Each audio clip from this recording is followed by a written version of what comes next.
Mr. Speaker, despite the many positions of the Government of Canada, this motion is not about a ceasefire. This motion is about rewarding Hamas for their massacre.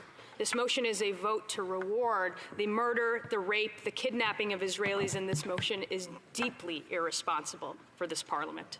And it's hard to explain and express the complex feelings of shock and fear and anger felt by thousands across the country who are being subjected to this motion today. It would have been enough if they were shocked by the public displays of blatant anti-Semitism in our streets, driven entirely by the irresponsible rhetoric in this House. It would have been enough if they were fearful for what lies ahead in Canada. It would have been enough if they were only angry and betrayed by this government's duplicitous attempt to be all things to all people, like we just heard. But today, the blind sellout to the forces of evil at home and abroad is what should be a wake-up call like no other to every freedom-loving Canadian who has built any piece of this country and who enjoys everything that those before us had built for us. This would be a ceasefire motion if it called for Hamas to lay down its arms, to surrender, and for immediately to return every single hostage, bring them home. It is not that. In the face of some of the world's most vile anti-Semitism and in the wake of the deadliest day for the Jews since the Holocaust, this government and this Prime Minister, held captive by its NDP overlords, are giving in to terror. And this motion is only the latest example of that. Since October 7th, as Hamas launched an unprovoked and unjustified attack on innocent civilians in Israel, where hundreds of men and women, young and old, were raped, murdered, tortured, and taken hostage, more than 100 of those hostages still being held captive. This motion is not only an abandonment of the ongoing fight to bring those hostages home, it is an abandonment of our ally in Israel, and more than that, it is a blind giveaway to Hamas terrorists and those who seek to undermine democracy, freedom, the rule of law in the Middle East and in the Western world. It is an insult to everyone who lost a family member in the attack, to anyone who witnesses a nation, an ally, paralyzed by the forces so barbaric, so evil, that discussing this motion today flies in the face of civilization and the future of a Palestinian people free of Hamas. There is a reason, Mr. Speaker, that Canada has a long-standing policy of not negotiating with terrorists. It's because it rewards barbarism, and worse, it provides an incentive for that barbarism to continue and even escalate. I want members of this chamber to think long and hard about what many concessions in this motion mean for peace. In the short term, they mean that Hamas will remain intact. They mean that no more members of Hamas will be brought to justice. They mean that no more hostages will likely be brought home. In the long run, they mean that Hamas will be rewarded for their decision to attack a democratic nation. It means that our lost decade of foreign policy in this country will be culminated by a recognition of a state ruled by terror, instead of what was a long-established consensus of Canadian foreign policy by Liberal governments before this one, that states that it should be a negotiated solution among parties. And the Government of Canada supports parties who want to see a future of two states living side by side in peace and security in a negotiated settlement. It is shocking and it is shameful that elected representatives here in this place would support such a dead giveaway to a group literally defined as terrorists by Canadian law. Imagine a future for the Palestinian people free of Hamas.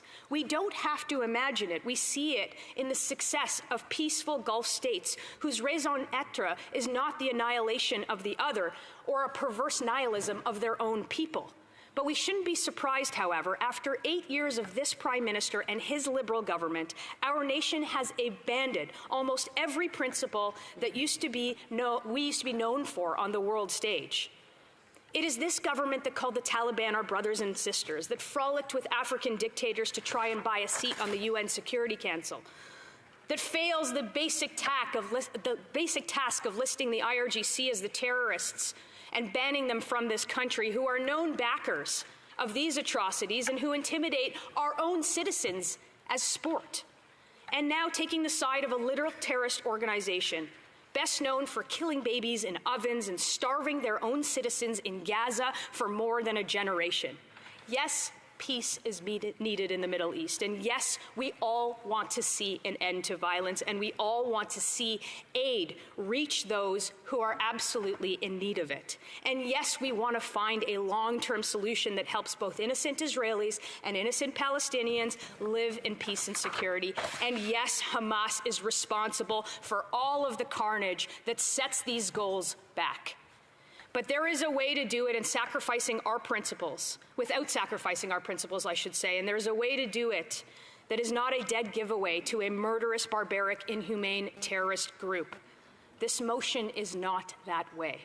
It advances the same kind of foreign policy that sees our foreign minister and the member of parliament from York Centre caressing the hand of a dictator in the 19th year of his 4-year term, a terrorist who denies the Holocaust, who denies October 7th, and who set up the Martyrs Fund that rewards families of terrorists who killed Jews, including, in some cases, family members in that member's riding. There is no other words than shameful for that, and today she will have a free vote on this motion, and we will all be watching. And if she puts her community first, we'll see if she puts her community first or if she's just a sellout to the Prime Minister and the radical mob once again. As this is not about foreign policy, but the heartless ploy to placate the domestic audience by a government that has lost its way. I'm not afraid for my community to see the tragic support of a deeply illiberal government stand against them, but I am afraid for our country and for our reputation abroad, and most of all for the values that this country is formed upon, the values of order, of democracy, of justice, of freedom, and the precedent that is being set here today with this motion. The casual and gradual erosion and disregard of the very beliefs that make this country special, sending a signal that we support a noisy few over a silent many, lawlessness over principle, what's convenient instead of what's right. They're playing a dangerous game of moral equivalency, pitting one group against another. They misrepresent the truth about support for funding for organizations like UNRWA, in fact, for the organization UNRWA. They promised a month ago, this government promised a month ago that they would cut off the flow of taxpayer dollars to an agency whose members actively participated in October 7th. Rewarding rapists is what they are doing. It's yet another empty and broken pledge made in a blatantly transactional manner for domestic politics, one that never saw the funding stop. They advanced payments instead, and they upped the amount. These payments are not going to bankrupt our country, not in a fiscal sense, but in a moral sense. The price of abandoning our values, our allies, and reason. That is the true cost of these payments. That is the true cost of this Prime Minister's moral indifference. And that is the true cost of this motion. It is not too late, Mr. Speaker. We can begin by voting this down. We can begin by voting down this Hamas giveaway. We can continue by voting out this immoral, immature, liberal government. And we can finish by instilling in place a principled, common-sense, conservative government that will never support this motion. Not now and not ever. Hamas is watching this House. Our allies are watching this House. Canadians are watching this House. And to our allies and to all Canadians, you will see that there are members on this side that stand in your fight for democracy, that stand in your fight for the West, and that stand in your fight for justice. I will leave you with these words. There are going to be many politicians that make a choice today. Ours will be the right one, and I can only hope that members, all members on the other side, make the right one too. And when they don't, those who sit with them will have to account for their own choices, Mr. Speaker. Here, here. Question et commentaire, questions and comments. The Honourable Parliamentary Secretary, Government House. Well, Mr. Speaker, I think it's important. Well, you know, I was here listening to the Minister of Foreign Affairs deliver what I thought was a very thoughtful articulation as to what is actually taking place. And through that articulation, what we found, I believe, is a reflection of what true Canadian values are. And this is not an easy topic. This is very much a heart-wrenching discussion, Mr. Speaker, amongst families throughout Canada. And when the member across the way does the disservice by trying to imply that the government of Canada is off track, you know, I would suggest whether it's Ukraine and the war in Ukraine or what's happening today in Israel, that this is a government that is reflecting very much the values of Canadians. And I'm wondering if the member could give her indication as to, does she really believe that everything that she says is a true reflection of what Canadians as a whole and our values are? Member for Thornhill. Mr. Speaker, my implication that the government is off track is not an implication, it's just the truth. And the Minister of Foreign Affairs stood here, gave Canadians every position, no matter what that position is. She tried to placate every single group with what they wanted to hear. That's exactly what this government is doing on this issue and so many more. They send one group of MPs into one community to say one thing and another group of MPs into another community to say another thing. They have no position on this. They have no moral clarity on this. And now everybody at home gets to see it. In comments, question commentaire, l'honorable député de Montarville. The honourable member for Montarville. Mr. Speaker, I listened with close attention to my colleague's speech, and I was surprised, I have to say, by the incendiary tone of her intervention. I was surprised to see that she only seems to see one side of the story, and I was also surprised by her incendiary tone regarding our colleague from Edmonton Strathcona, because she refuses to see the extent to which our colleague from the NDP and her colleagues have tried to find a balanced approach in their motion, which takes into account the overall situation we're facing right now.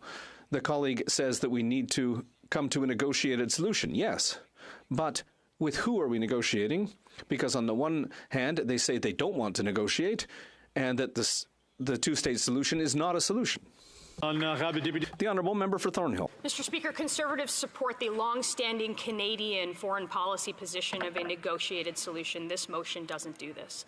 This motion puts forward a moral equivalency by terrorists and innocent civilians, and that is exactly what we have called out. We will call it out at every single opportunity, and I will not be shamed by any member of this House who is going to vote in favor of this motion for that. Question commentaire, the honourable member for Churchill-Kiwatanuk-Askey. Mr. Speaker, history is clear. There's no such thing as military solutions. There are only political solutions. And nowhere is that clearer than what we are seeing right now in Israel and Palestine. But I want to understand that Conservatives today are going to vote against a motion that states that this House recognize a Palestinian state, like 139 countries have already done. So let's be clear. Are the Conservatives saying that they no longer support a two-state solution? Are the Conservatives today saying that they do not support statehood for the Palestinian people? Because that is what they are saying by voting against this motion. The honourable member for Thornhill. Mr. Speaker, it's unfortunate that that member hears that.